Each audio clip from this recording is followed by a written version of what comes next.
अस्सलाम वालेकुम पाकिस्तान, आप देख रहे हैं स्पोर्ट्स बस में। वो हसैन लियाकत और आज के प्रोग्राम में हम थोड़ा सा डिफरेंट गपशप लगाएंगे आपके साथ और कुछ बात करेंगे उन क्रिकेटर्स के हवाले से जो कि इस वक्त तक जेल में रह चुके हैं। और वो तमाम तर क्रिकेटर्स जो जेल में रहे वो कौन कौन है, उनका ताल्लुक किस मुल्क से है, क्या करते थे और किस रीजन की वजह से वो जेल में गए। सबसे पहले अगर बात करते हैं तो बेन स्टोक की बात की जाती है। बेन स्टोक आपको पता है कि उनका ताल्लुक इंग्लैंड से है और वो बड़ी क्लासिकल प्लेयर थे। बेन स्टोक अगर इंग्लैंड में ये कहूंगे इंग्लैंड के बेहतरीन ऑलराउंडर्स में उनका शुमार होता है तो गलत नहीं है, और आज भी वो इंग्लैंड क्रिकेट को सर्व करते हैं। बेन स्टोक अपने साथी क्रिकेटर एलेक्स हेल्स के साथ इनके ऊपर एक इल्जाम लगा था, कैमरे के जद में भी आए थे। इन्होंने एक लड़के के ऊपर तशद्दुद किया था और उसके बाद डिफरेंट स्टोरीज है। बेन स्टोक ने कहा जी कि बेसिकली वो लड़का किसी को छेड़ रहा था, समथिंग लाइक दैट, लेकिन बेन स्टोक को इसका खमियाजा बहुत ज्यादा भुगतना पड़ा। उसके बाद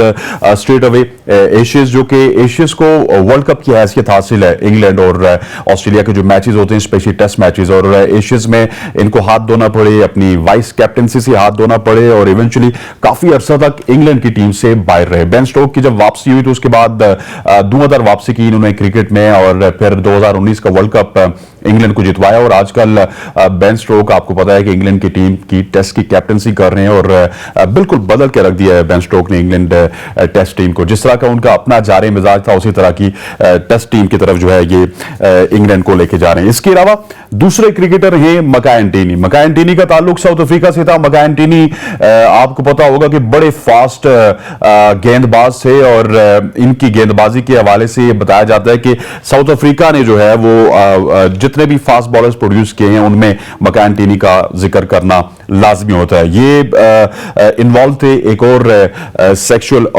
असल्ट में और एक टीनेजर के साथ इन्होंने कुछ सेक्सुअल ज्यादती की थी और इनका जो कैरियर था ये अंडर थ्रेट आया था। और उसके बाद मकाई एंटोनी को बहुत सारे लवाजमात पूरे करने पड़े और ये गिल्टी भी फाउंड हुए थे और 6 साल का इनके ऊपर बैन लगा था। और उस बैन के बाद जब इन्होंने वापसी की तो ये उस तरह के मकाई एंटोनी नहीं थे जिस तरह के मकाई एंटोनी इनको पहले समझा जाता था। लेकिन जेल में इन्होंने काफी कम वक्त गुजारा। मकाई एंटोनी ने जब जेल में गए तो इनके लॉयर्स ने इनके कुछ केसेस वगैरह लड़े और इनको वापस ले आए, लेकिन इनका जो कैरियर है इसकी वजह से काफी ज्यादा मुतासिर हुआ। हालांकि मकाई एंटोनी उसके बावजूद भी काफी ज्यादा इंटरनेशनल विकेट्स लेने में कामयाब हुए, लेकिन अगर ये वाकया ना होता तो मकाई एंटोनी काफी उभर के सामने आते और आज उनके जो विकेट्स के तादाद हैं टॉप 5 में, टॉप 10 में आप इनको देख सकते थे।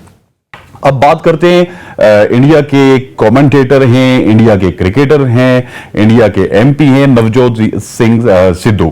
नवजोत सिद्धू आपको पता होगा former prime minister of Pakistan, former captain of Pakistan, Imran Khan के दोस्त भी हैं, ये मेंबर पार्लियामेंट भी हैं और फॉर्मर क्रिकेटर, कमेंटेटर, बहुत कुछ करते हैं, कॉमेडी शो भी करते हैं। नवजोत सिंह सिद्धू जो है इनके ऊपर इल्जाम था कि इन्होंने 1988 में अपने जो एड है रुपिंदर सिंह उनके साथ जो है इन्होंने एक कत्ल इनके जिम्मे आया था। गाड़ी में एक्सीडेंट हुआ था, एक बूढ़ा कोई आदमी था, उनको इन्होंने कत्ल किया था, लेकिन ये भी थोड़ा सा सियासी नौयत का केस बन गया था। उसके बाद जब इन्होंने ये तमाम तर मामलात लवाजमात कर दिए, लेकिन बहुत ही लेटर पार्ट में आके इनको जो है वो 3 साल के लिए जेल भेजा गया। लेकिन क्रिकेटर्स के साथ एक बड़ा हसीन वाकया ये हुआ कि ये जितने भी क्रिकेटर हैं, साउथ अफ्रीका के क्रिकेटर हैं, इंग्लैंड के क्रिकेटर हैं या अब इंडिया के क्रिकेटर नवजोत सिंह सिद्धू की बात की जाए तो ये जल्द ही जेल से छूट जाते थे। असर रसूख होता था।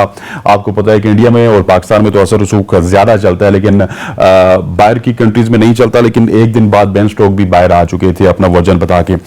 चौथे नंबर पे जी श्रीशांत। श्रीशांत इंडिया के बहुत ही प्रॉमिसिंग बॉलर थे। किसी जमाने में जहीर खान, इरफान पठान और श्रीशांत ये बड़े ही खतरनाक बॉलर हुआ करते थे। और श्रीशांत जो कि 2011 का वर्ल्ड कप भी उसमें भी श्रीशांत जो है वो शामिल थे और 2011 में इंडिया ने दूसरी दफा 50 ओवर फॉर्मेट का वर्ल्ड कप जीता था। बड़े ही बेहतरीन बॉलर थे, लेकिन इनके ऊपर भी इनकी जिंदगी में एक ट्विस्ट आया और राजस्थान रॉयल्स की जानिब से आईपीएल खेलते हुए इनके ऊपर स्पॉट फिक्सिंग के इल्जामात लगे। और स्पॉट फिक्सिंग के इल्जामात में और भी बहुत सारे क्रिकेटर थे, लेकिन लाइमलाइट मिली श्रीशांत को, क्योंकि श्रीशांत बहुत ही होनहार बॉलर थे, इंडिया को काफी सर्व किया, इनके खाते में काफी विकेट्स थी और श्रीशांत को जो है ये जो एलिगेशन से ये ले बैठे और उसके बाद इन पे बैन भी लगा और आज तक ये किसी भी तर्ज की क्रिकेट खेलने से जो है वो कासिर हैं।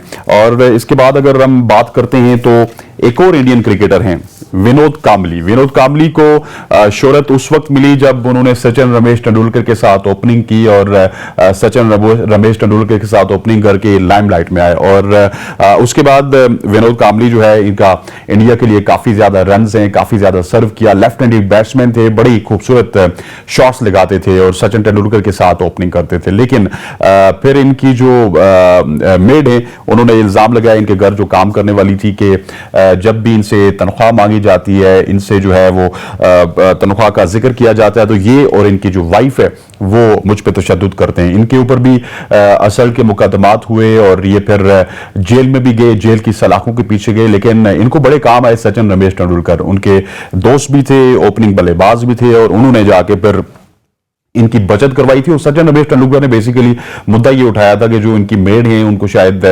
शनाख्त करने में जो है वो ये जो है ना कुछ शनाख्त करने में ऊपर नीचे हो गया। हालांकि विनोद कांबली थे, काफी ज्यादा जो है इसके ऊपर बहस मुबाहिसा भी हुआ, लेकिन सचिन रमेश तेंदुलकर ने बिला आखिर जो है विनोद कांबली को छुड़ा लिया। अगर छठे पे बात की जाए, छठे नंबर पे भी एक और इंडियन है अमित मिश्रा। इंडिया ने बहुत सारे लेग स्पिनर्स प्रोड्यूस किए हैं लेकिन Amit Mishra was one of them. बहुत ही सक्सेसफुल रहे इंडिया की जानिब से, बड़े विकेट्स लिए, इन्होंने लेगी बॉलर थे और आईपीएल के हवाले से भी बता चलूं 100 से ज्यादा गेम्स खेली हैं अमित मिश्रा ने। इनके ऊपर इल्जाम ये लगा कि इनकी जो गर्लफ्रेंड थी उन्होंने इनके ऊपर असल का इल्जाम लगाया। फिर बेसिकली इल्जाम यह था कि इन्होंने कोई पानी की बोतल था या कुछ इस तरह का बोतल था वो उनके ऊपर थ्रो किया था। उसके बाद अमित मिश्रा को जेल जाना पड़ा और ये 2015 का वाकया है। जेल गए और जेल जाने के बाद एक दफा फिर इनको इंटेरोगेट किया गया अशोकनगर पुलिस स्टेशन में। अशोकनगर पुलिस स्टेशन में इंटेरोगेशन के बाद इनको कुछ अर्सा तक जेल में रखा गया, लेकिन बहुत ही जल्द एक दफा फिर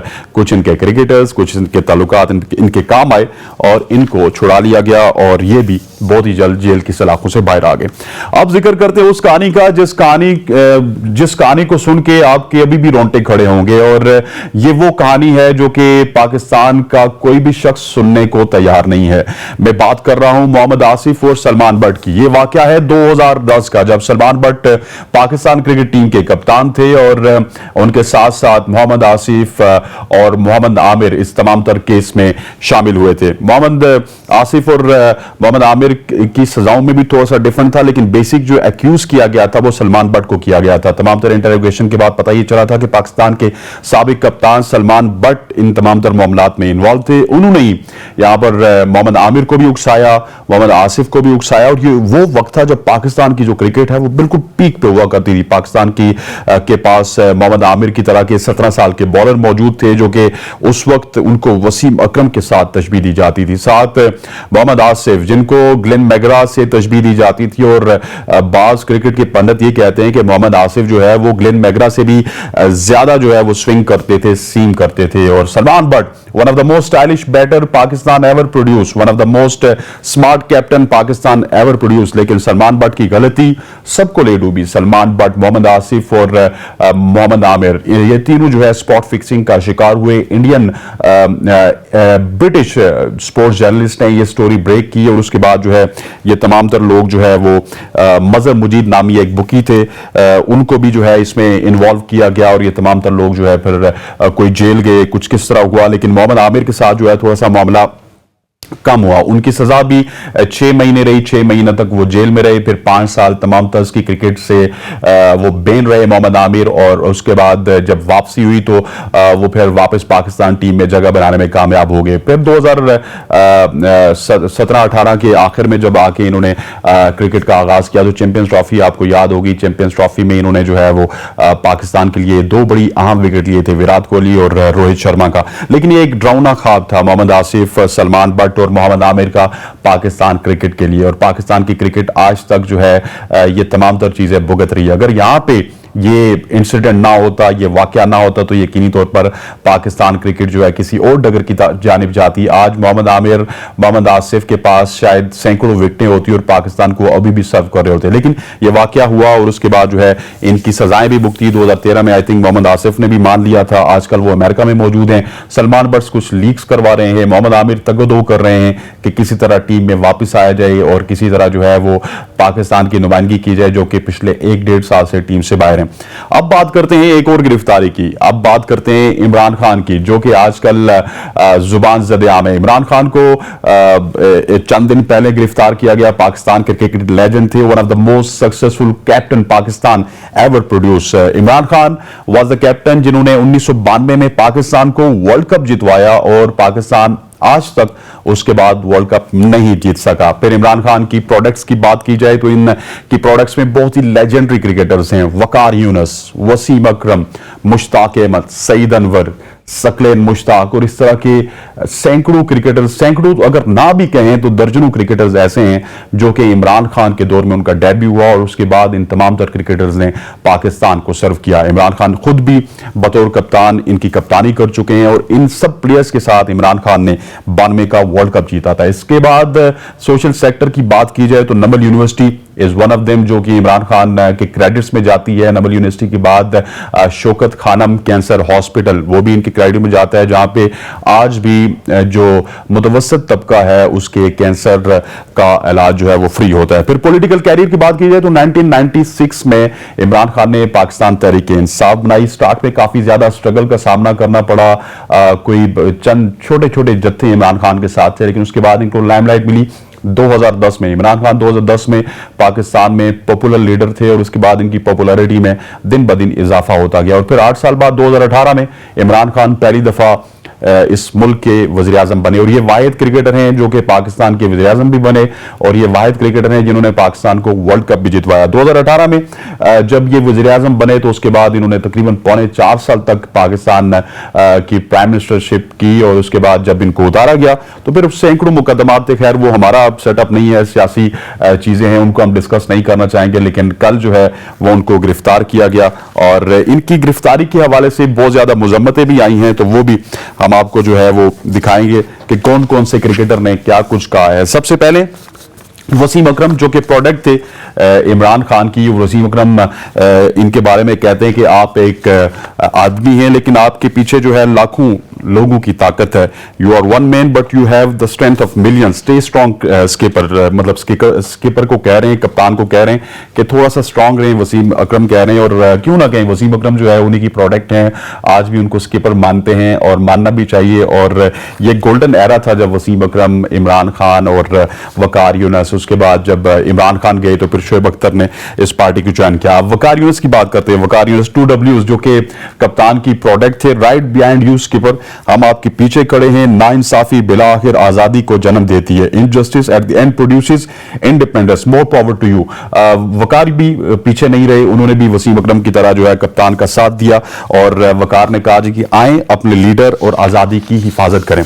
इसके बाद बात करते हैं प्रोफेसर की। प्रोफेसर मोहम्मद हफीज, इनका कोई बराह रास्त ताल्लुक नहीं है इमरान खान के साथ, इनका डेब्यू 2000 के बाद हुआ, लेकिन प्रोफेसर जो है वो भी ट्वीट करने से पीछे ना रहे और इन्होंने पीटीआई ऑफिशियल की ट्वीट की और उसमें कहा जी कि ये तकलीफ दे और काबिल मुजम्मत है। ये वो ट्वीट्स हैं जो कि बड़ी वायरल हुई। और इसके बाद बात करते हैं रावलपिंडी एक्सप्रेस की। रावलपिंडी एक्सप्रेस भी उस तरह से कप्तान के साथ नहीं खेले, इमरान खान के साथ नहीं खेले जिस तरह वसीम अकरम और वकार यूनुस खेले, लेकिन इनकी जो ट्वीट थी बड़ी लंबी चौड़ी थी। उसका ट्वीट तो आपके सामने होगी, मैं आपको बता देता हूं। ये दिल को झंझोड़ने वाले मनाजिर हैं एक नेशनल हीरो के साथ, ये कहना है शोएब अख्तर का। खान को इस तरह से ट्वीट किया गया हालांकि वो जख्मी भी हैं और उनके मुल्क के लिए बेपनाह खिदमत हैं।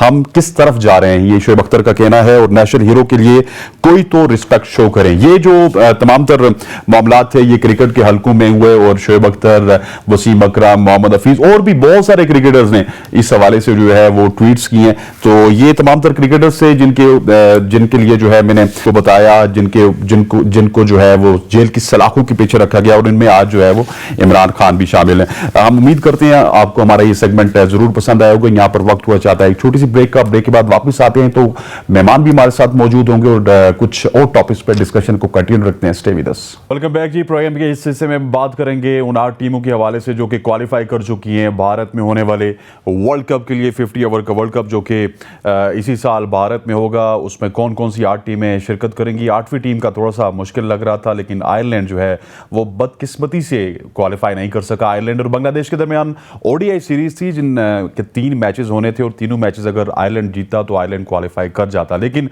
पहले ही मैच में बारिश ने मजा किरकिरा कर दिया आयरलैंड और आयरलैंड के शायकीन का, और टिकट मिल गया है 8वीं टीम के तौर पर साउथ अफ्रीका को। और इस तमाम तर सूरत हाल पर हमारे साथ बात करने के लिए मौजूद हैं नासिर राजा साहब। नासिर साहब, खुश आमदीद कहते हैं आपको प्रोग्राम में।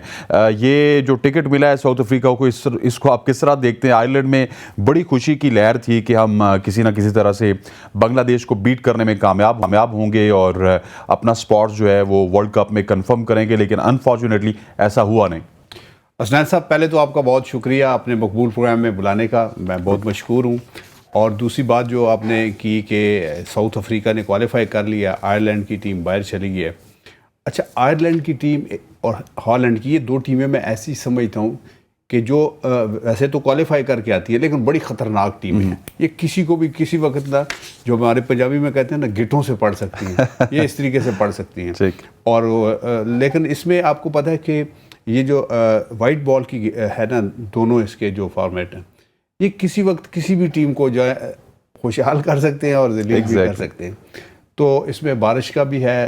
तो जनूबी अफ्रीका की टीम को वैसे तो होना ही चाहिए था, एक अच्छी टीम है और उसकी हिस्ट्री भी बड़ी अच्छी है, गो के उनको चोकर भी कहते हैं। लेकिन मैं समझता हूँ कि उनका आना अच्छी बात है और किस्मत का खेल है। आप देखें, अच्छा, क्रिकेट में बहुत ज़्यादा तब्दीली नहीं आना स्टार्ट हो गई। हम देखें तो टॉप के 4-5 टीमें तो वही हैं, चलेंगे ऑस्ट्रेलिया, इंग्लैंड, पाकिस्तान, न्यूजीलैंड, लेकिन बैक एंड पे ना बहुत ज़्यादा फायरी क्रिकेट खेली जा रही है अफगानिस्तान की जानिब से, नीदरलैंड की जानिब से, आयरलैंड की जानिब से, और ये टफ टाइम दे रही है। स्पेशली जो बांग्लादेश टाइप अपोजिशन है, जिम्बाब्वे टाइप अपोजिशन है, उनके लिए अब सर्वाइवल बड़ा मुश्किल हो गया।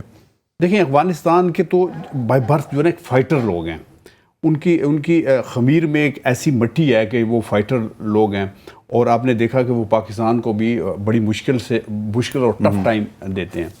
तो मैं समझता हूँ कि ये अच्छा है, उनके आने से मुकाबले और ज़्यादा सख्त होंगे और सारी टीमें अच्छी हैं। लेकिन ये चूँकि हमारी जो ये सब कॉन्टिनेंट की जो पिचेज़ हैं, ये थोड़ी सी मुख्तलिफ होती हैं।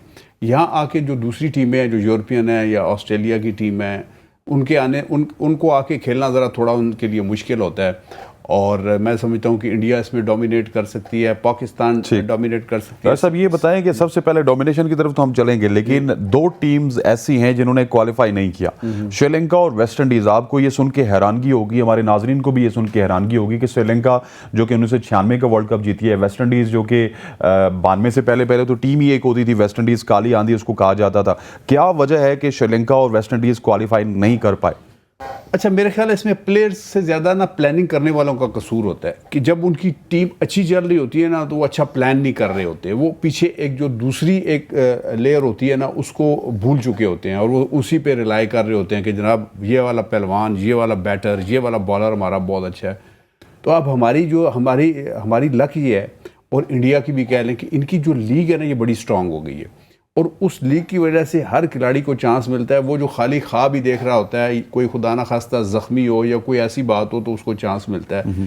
लीग से ये फ़ायदा होता है कि हर प्लेयर को पूरा चांस मिलता है और इतने 4-4, 5-5 वो मैच खेलता है, तो उसको कॉन्फिडेंस भी होता है। और जो सिलेक्टर और जो प्लानर होते हैं ना, उनको भी पता चल जाता है कि किस में कितना दमखम है। अब सिर्फ होता ही कि उसमें ईमानदारी और नेकनियती कितनी शामिल होती है। तो ये जिन 2 टीमों का आपने नाम लिया, इसमें श्रीलंका के एक थोड़े से मुल्की हालात भी असरअंदाज होते हैं, उसको हम बिल्कुल भूल नहीं सकते। फिर उनके जो बड़े स्टार्स प्लेयर थे ना, वो जैसे ही उतरते गए, उसका जो मुतबादल है ना, वो उस तरीके से नजर नहीं आया। लेकिन उनमें एक चीज़ मुझे बहुत अच्छी लगती है, उनका प्लेयर कितना भी बड़ा हो जाए ना, संगाकारा भी बन जाए, तो उसमें वो स्टार इज़म नहीं आता कि जी मैं स्टार हूँ, और वो उसकी जो बॉडी लैंग्वेज बिल्कुल चेंज हो जाती है और उसका बिहेवियर चेंज हो जाता है। उनकी सबसे अच्छी टीम, अच्छी जो बात है वो मुझे लगती है, लेकिन मुझे लगता है कि अभी उनके चांसेस हैं, अभी वो क्वालिफाई कर सकते हैं। लेकिन वो वाली श्रीलंका रही भी नहीं है ना, जिससे आपने संगाकारा का नाम लिया, दिलशान था, महिला जेवर्धने थे, उसे थोड़ा सा पीछे चले जाएं, लसित मलिंगा थे, चविंदा वास थे, मुरलीधरन थे। ये जो पिछले 5-6 साल का स्पेम है, उस तरह के प्लेयर तो कभी कभी पैदा होता है ना। Exactly. आवाज तो उनका उसलिए था कि वो, लेकिन ये जिनका मैंने नाम लिया, जी, कुमार ये संगाकारा, बड़े महिला player थे, जेवर्धने, बड़े ये भी कभी कभी पैदा होते हैं यार। 12-12, 14-14 हजार रन बनाए नहीं, उन्होंने। वो ठीक, आप ठीक कह रहे हैं, लेकिन वो तो बिल्कुल आपको पता है ना, वो खाली विकेट नहीं लेता था, साथ डराता भी था। एग्जैक्टली मुरलीधरन का है ना, मुरलीधरन एक बड़ा एग्जैक्टली ही वाज अ आवाज लेजेंड। का, अपनी स्टाइल का एक मुनफरिद वो एग्जैक्टली bowler था। जी।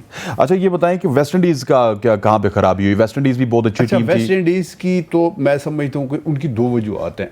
एक तो आपको पता है कि वो बड़े स्ट्रांग होते हैं, लंबे लंबे होते हैं, उनका जो सारा टैलेंट है ना वो ले जाता है अमेरिका, बास्केटबॉल उनको खिलाता है। बास्केटबॉल में अमेरिका बेइंतहा उनको पैसा देता है, इसलिए उनकी पहली जो वो प्रायोरिटी है बास्केटबॉल या उसका वो बास्केटबॉल में चलेगी।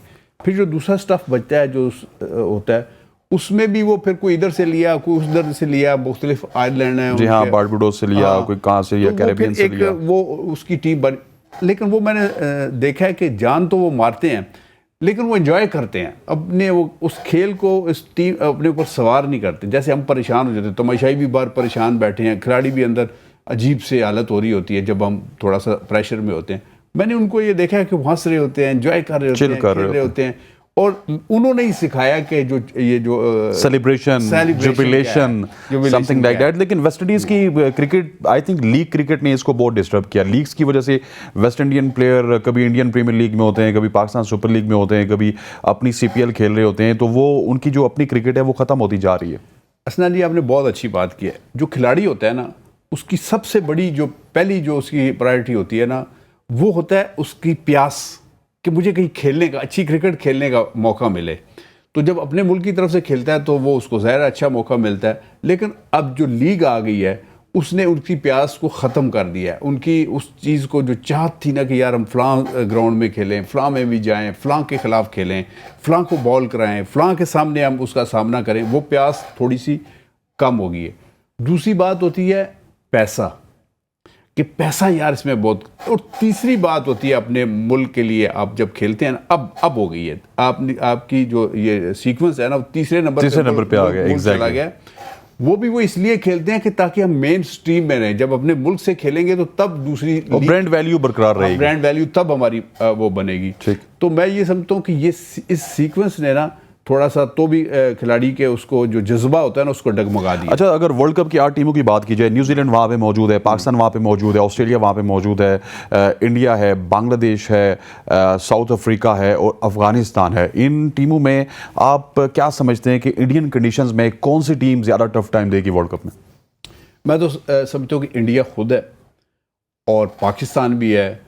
फिर देखें ना, ये जो श्रीलंका और ऑस्ट्रेलिया की टीम है ना, ये फाइटर हैं, ये फाइट करती है। किसी वक्त भी इनकी बॉडी लैंग्वेज से ये नहीं लगता कि यार ये अब हार मान गए, इसलिए उनको भी आप इग्नोर नहीं कर सकते। इंग्लैंड की टीम बहुत अच्छी है, आप उसको भी वो नहीं कर सकते। और उन्होंने वक्त के साथ साथ, मैं समझता हूँ वो इस मौजूद हैं, इस खेल के मौजूद हैं, लेकिन वो बिल्कुल डाउन चले गए थे। लेकिन अब उनकी जो नई जनरेशन इस क्रिकेट में आई है, उसने बहुत ज़्यादा इसमें अपना नाम अपने मुल्क का भी पैदा किया और खिलाड़ियों ने भी वो खेल के किए। तो इसलिए ये कहना तो मुश्किल है कि जी फलानी 2 टीमें जो हैं वो होंगी, क्योंकि कभी किसी की। अफगानिस्तान को कैसा रेट करते हैं आप? अफगानिस्तान में भी वो, अफगानिस्तान में पता है क्या, अफगानिस्तान में एक जो होता है ना पूरा पैकेज, वो नहीं बन पाता, पूरी टीम नहीं बन पाती। 2-3 अच्छा खेल जाते हैं, बाकी उनके 9 प्लेयर जो है ना वो बिल्कुल रह जाते हैं। तो इसलिए, लेकिन वो भी कभी इसमें जितवा सकते हैं आपको। लेकिन वो शॉर्टर फॉर्मेट में है, क्योंकि शॉर्टर फॉर्मेट में भी ना 20 ओवर में भी देखा है कि सैनिटी बहुत कम प्रिवेल करती है उनमें, वो कर जाते हैं, वो सब्र का मुजाहरा नहीं करते। हाँ, तो उसको मैं इतना ज़्यादा उसको हाई रेट नहीं करता। लेकिन वो किसी भी टीम को किसी वक्त भी धूल चढ़वा सकते हैं ना, वो ऐसी टीम है। ठीक। और मैं ये समझता हूँ कि अगर पाकिस्तान टीम अपने नर्व्स पे काबू रखे और उनकी टीम सही बने, और इसमें देखें ना, हम वाइट बॉल को ये कहते हैं, जो 2020 को भी कहते हैं, और ये एक रोज़ा जो मैचेस हैं कि यार छक्के मारने चाहिए। इसमें जो एक रोज़ा मैचेस हैं ना, इसमें ओडीआई में आपने एक दो प्लेयर ऐसे रखने हैं जो शुएब मलिक की तरह हाँ प्लानर हो, एग्जैक्टली थोड़ा सा लॉन्ग चले खेलेंगे और साथ चलाएं भी साथ। मैं ये नहीं, अब इसका ये मतलब नहीं कि शुएब मलिक को वापस ले लेकिन ऐसी सोच का एक प्लेयर जरूर होना चाहिए। ठीक हो गया जी। राज साहब ने कहा इसका ये मतलब नहीं कि शुएब मलिक को वापस ले। अब एक और टॉपिक के ऊपर बात करते हैं राज साहब।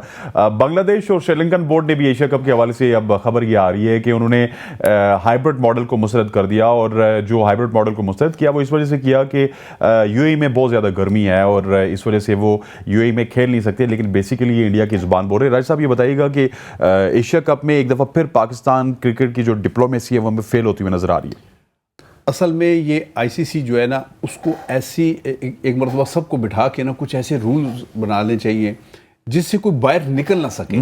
देखिए जैसे अभी इनके पास शायद आप उस हवाले से बात भी करेंगे कि इसकी जो आमदनी है उसका जो उन्होंने शेयर किया है उसको उस पर लागू करें। एग्जैक्टली जब किसी को अपना माल जाता हुआ आमदनी में कमी होती नज़र आती है ना, तो वो फिर 100 बार सोचता है।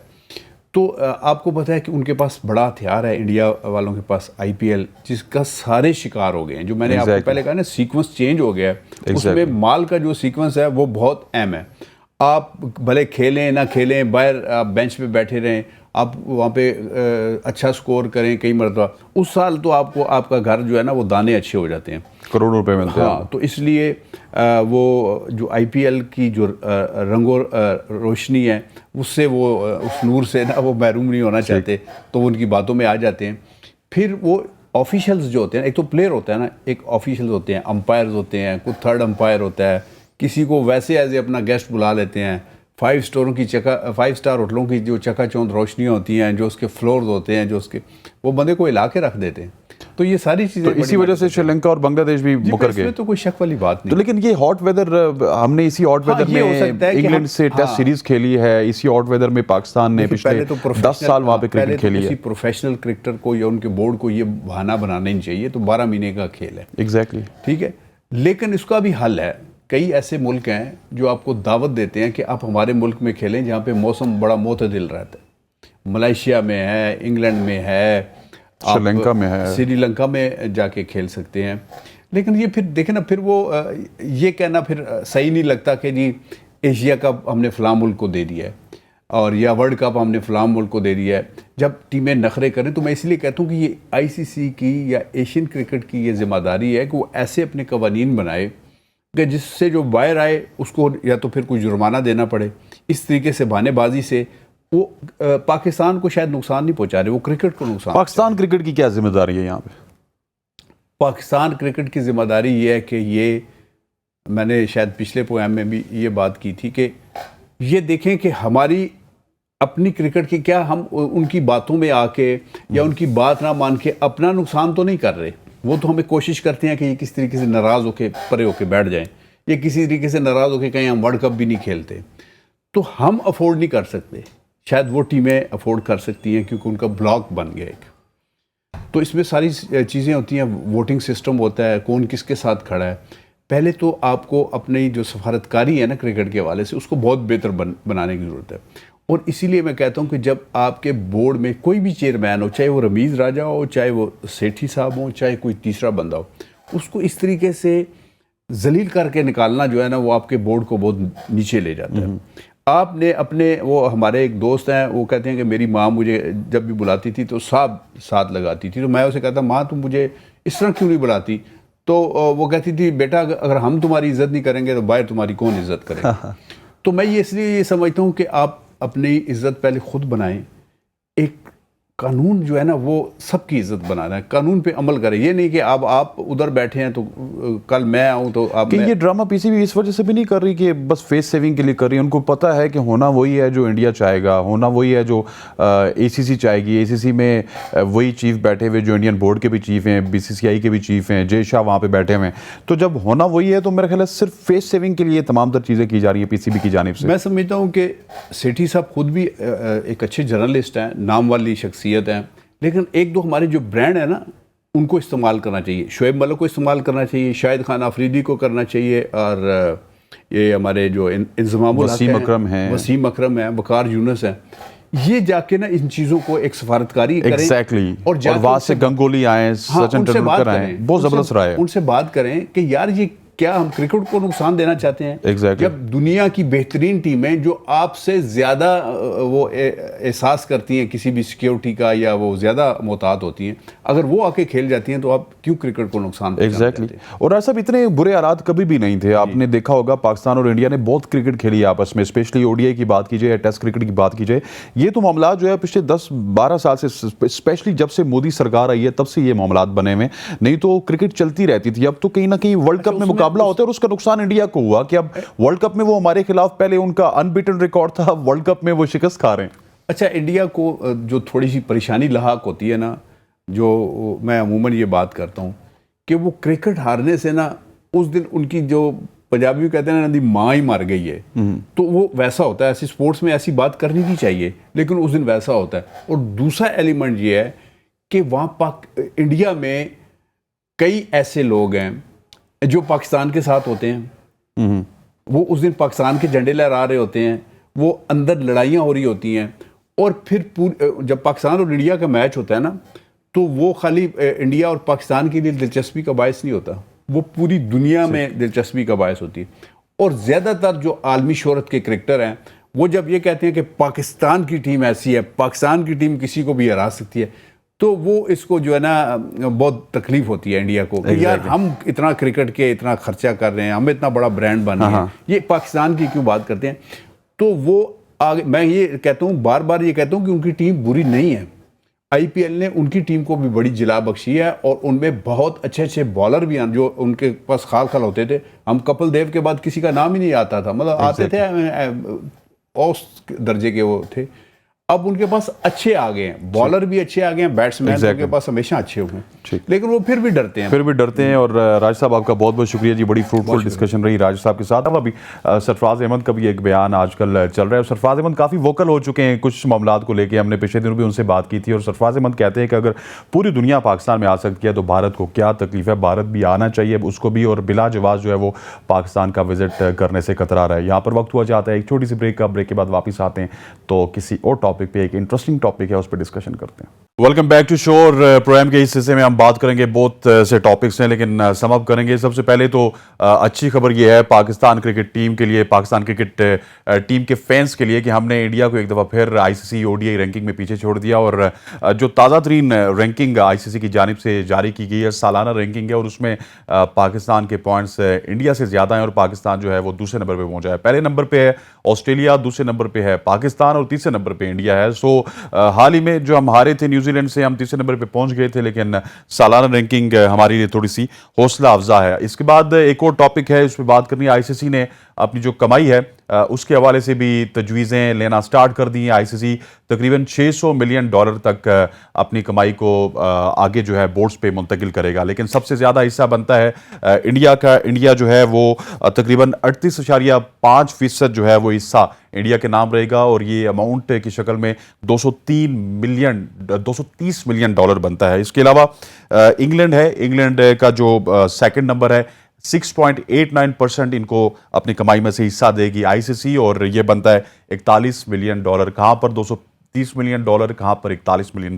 फिर तीसरे नंबर पे आता है ऑस्ट्रेलिया। ऑस्ट्रेलिया 6.25% के साथ ये 37.53 मिलियन अपने नाम करेगा, और चौथे नंबर पे पाकिस्तान आता है। पाकिस्तान को 5.75% हिस्सा मिलेगा आईसीसी की कमाई की जानिब से, और 34.51 मिलियन ये हिस्सा बनता है। और ये हिस्से बेसिकली इस वजह से बनते हैं कि आपका मार्केट वैल्यू देखा जाता है, आपकी मार्केट की स्ट्रेंथ देखी जाती है। पाकिस्तान में ये शोर हो रहा है कि एक दफ़ा फिर इंडिया की इजारादारी बरकरार है, इंडिया जो है वो ज़्यादा हिस्सा ले रहा है, लेकिन इसकी भी ये एक हकीकत है कि इंडिया जो है वो इतना ज़्यादा कंट्रीब्यूट भी करता है। इंडिया के बड़े बड़े ब्रांड्स हैं, वो आईसीसी के साथ कोलैबोरेट करते हैं, आईसीसी को पैसा देते हैं, और वो पैसा फिर रिटर्न बैक होता है बीसीसीआई को, इंडियन क्रिकेट को। इसी तरह आप देखेंगे आईपीएल में भी बहुत सारे ब्रांड्स ऐसे हैं जो कि बाहर की दुनिया से आईपीएल को सपोर्ट करते हैं, लेकिन पाकिस्तान जो है पीएसएल के जो ब्रांड्स होते हैं वो लोकल होते हैं, और इसी वजह से जो है हमारी मार्केट वैल्यू में वो दमखम मौजूद नहीं है जो आईपीएल की मार्केट वैल्यू में है। ये तमाम तर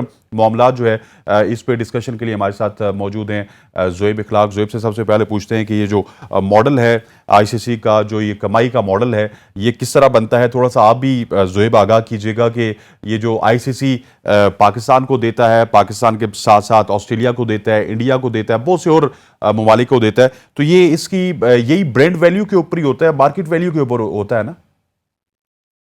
जी देखिए, इसमें चार फैक्टर्स हैं। सबसे पहले तो एक तो आपकी जो एसोसिएट जो फुल मेंबर नेशन होती हैं, उनकी जो परसेंटेज होती है वो 7 पॉइंट समथिंग से स्टार्ट होती है, जो बेस वैल्यू आपकी जो रिटर्न करनी होती है आईसीसी को। उसके बाद चार फैक्टर्स आते हैं जो इस चीज परसेंटेज को ऊपर या नीचे लेके आते हैं।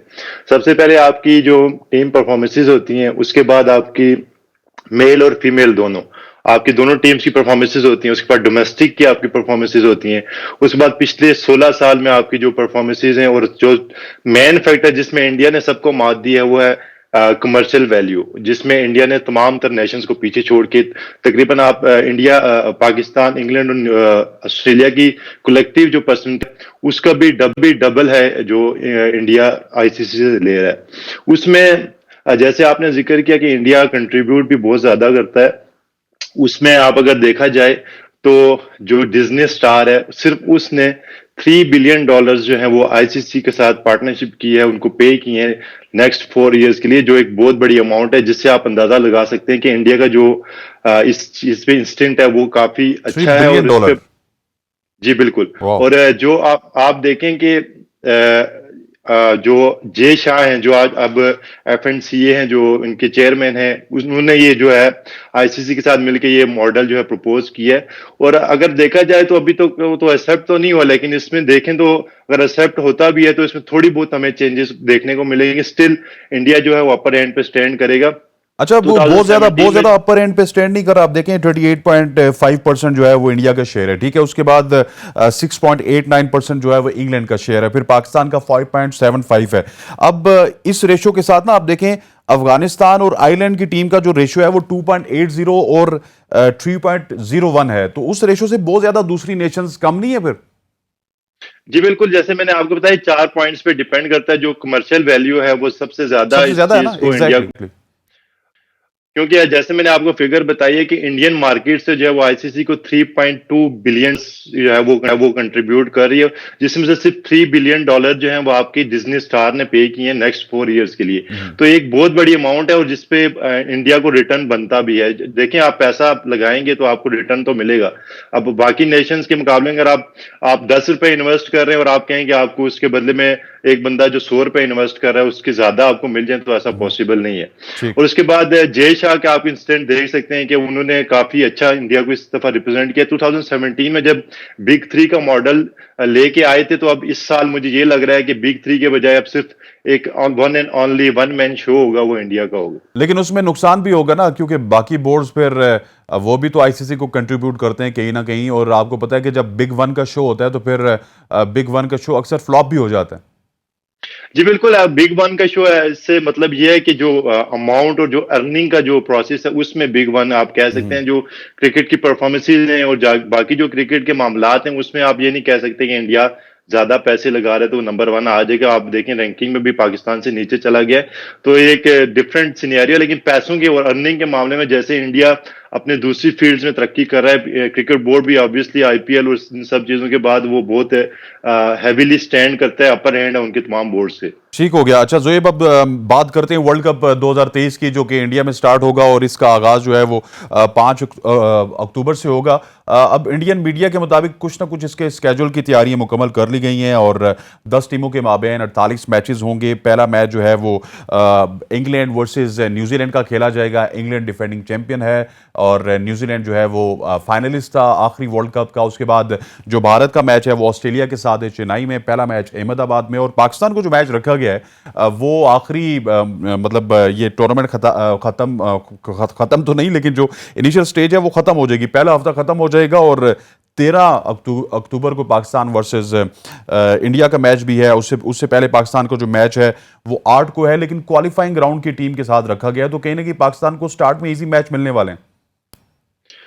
जी देखिए, मैटर तो करता है। अगर एक जगह पे जाके जहाँ पे आपने क्रिकेट काफी अरसा हो गया 2014 के बाद से, या मेरे ख्याल से 2012 के बाद से अभी आप इंडिया में क्रिकेट खेलने जा रहे हैं, और आपके ओपोनेंट टीम अगर एक as compare to other teams हल्की हो, तो काफी एडवांटेज मिलता है कि आपके जो बैट्समैन है उनको एक फ्लो मिल जाता है विकेट्स का, और खास करके जो माहौल चल रहा होता है, जो वेदर कंडीशंस होती हैं, उनसे रास्ता हो जाती हैं टीम्स। तो एक अच्छा है पाकिस्तान के लिए। और जो आपने कहा कि लास्ट में रखा गया, इसमें भी ये स्मार्टली मूव आप कह सकते हैं, क्योंकि पाकिस्तानी टीम्स के लिए जो पाकिस्तानी प्लेयर्स हैं उनके आपने देखा कि प्रीवियसली भी वीजा के इश्यूज बनते रहे और कुछ ना कुछ कंट्रोवर्सीज चलती रही। तो मेरे ख्याल से इस वजह ठीक, से भी अच्छा, थोड़ा ये पाकिस्तानी टीम क्यों को लेट एक रखी एक है। एक एक चीज पे थोड़ा सा तहफुजात भी है। इंडियन मीडिया ही रिपोर्ट कर रहे हैं, इंडियन मीडिया कह रहा है जी कि आपका जो इंडिया के साथ मैच है जो कि 13 अक्टूबर को खेला जाएगा, वो अहमदाबाद में खेला जाएगा, और पाकिस्तान को जो है वो तहफुजात है। पाकिस्तान को क्या कोई तहफुजात एक्चुअल में भी हैं अहमदाबाद खेलने में, या कोई तहफुजात नहीं है? जी देखिए, पाकिस्तान को तो मेरा नहीं ख्याल, 15 अक्टूबर को पाकिस्तान और इंडिया का मैच है, और मेरा नहीं ख्याल कि पाकिस्तान को एक स्पेसिफिक वेन्यू पे खेलने पे तहफुजात हैं। पाकिस्तान को सिर्फ ये तहफुजात हैं कि इंडिया पाकिस्तान नहीं आता तो पाकिस्तान भी इंडिया नहीं जाएगा। हाँ हाँ, जहां तक मेरा ख्याल है, ठीक हो पीसीबी का गया। यही स्टैंड है कि हम लेकिन वो कहीं पे भी गुजरात खेलने को को भी तैयार हैं, लेके पर ना, इंडिया को गुजरात पहले में जो पाकिस्तान आना मुसलमानों के पड़ेगा। साथ हुआ था उसको भी लेके पाकिस्तान जो थोड़ा सा कंट्रोवर्सी कर रहा है। लेकिन चलें अब नेक्स्ट की तरफ बढ़ते हैं। हमारे पास इस सेगमेंट में कुछ मिनट ही बाकी रह गए हैं। आईपीएल के मैच के हवाले से बताइएगा। दिल्ली कैपिटल्स और मुंबई इंडियंस का मैच हुआ। 172 रन बनाए दिल्ली कैपिटल्स ने और 173 रन बनाए मुंबई इंडियंस ने, और ये मैच भी बड़ा इंटरेस्टिंग हुआ। ये आईपीएल के मैच, सबसे पहले तो हमें ये बताएं कि आखिरी बॉल पे क्यों खत्म होते हैं? ये देखें, इसमें ये वाला जो मैच था मेरे ख्याल से वन साइडेड मैच हुआ है। इसमें दिल्ली कैपिटल्स 140 पे अलाउड 140 फॉर 8 अपने ओवर्स कंप्लीट किए। थोड़ा पिछले काफी सारे मैचेस ऐसे थे जो जैसे आपने कहा कि लास्ट बॉल थ्रिलर थे। अब देखें, आईपीएल की ब्यूटी जिसको शायद क्रिएट किया जाता है, जहां तक मेरा ख्याल है, वो इसी से है कि वो थोड़े थ्रिलिंग मैचेस हों। और मैच के बारे में बात करता चलूं तो थोड़ी ट्रिकी विकेट थी।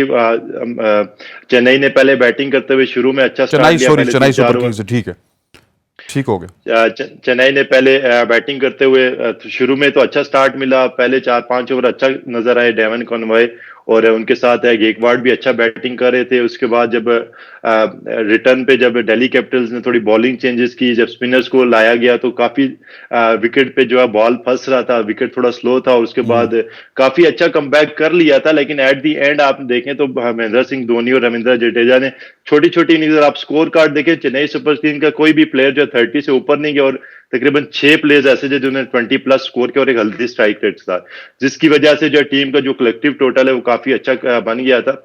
उसके बाद जब चेस पे आप देखें तो दिल्ली कैपिटल से शुरू में डेविड वार्नर, जैसे हमने पहले भी जिक्र किया, उनकी फॉर्म अच्छी नहीं जा रही। ऑस्ट्रेलिया के लिए बहुत बड़ा कंसर्न है कि उनने 3-4 50s तो किए, लेकिन अराउंड 120-110 के स्ट्राइक रेट से। तो इसी तरह विकेट थोड़ा स्लो था, और चेस जब करने की दिल्ली कैपिटल्स, तो शुरू में विकेट गंवाई, और बीच में थोड़ा एक ऐसा फेज आया जहां पे उन्होंने स्कोर किए, लेकिन एट द एंड जो है वो अपने 20 ओवर्स में जो टारगेट है उसको अचीव नहीं कर सके। यहाँ पे आप देखें तो महेंद्र सिंह धोनी एज ऑलवेज उनकी कैप्टेंसी हमें देखने को मिली। अच्छा, जैसे बॉलर्स को रोटेट किया और जिस तरह से गेम में रहे, तो एट दी एंड एक हम कह सकते हैं कि बाकी मैचेस के मुकाबले में ये एक वन साइडेड मैच रहा है। ठीक हो गया ज़ोएब, आपका बहुत बहुत शुक्रिया जी। आईपीएल के हवाले से भी बात हुई, ज़ोएब मैं बात कर रहे थे चेन्नई सुपर किंग्स और दिल्ली कैपिटल्स के हवाले से, और मैं थोड़ा सा जो है उनसे पीछे था, शायद आईपीएल देख नहीं सके। हम दिल्ली कैपिटल्स और मुंबई इंडियंस के हवाले से बात कर रहे थे। लेकिन चलें, एक ज़बरदस्त सेगमेंट ज़ोएब की तरफ से ख़त्म हुआ। ज़ोएब, आपका बहुत बहुत शुक्रिया जी, आपने हमें ज्वाइन किया और 2-3 इश्यूज़ पे आपके साथ हमने डिस्कस किया। इंशाल्लाह नेक्स्ट मंडे तक अब आपको इंतज़ार करना पड़ेगा। नेक्स्ट मंडे को एक दफ़ा फिर मुलाकात होगी। तब तक के लिए दीजिए इजाज़त। अल्लाह हाफ़िज़।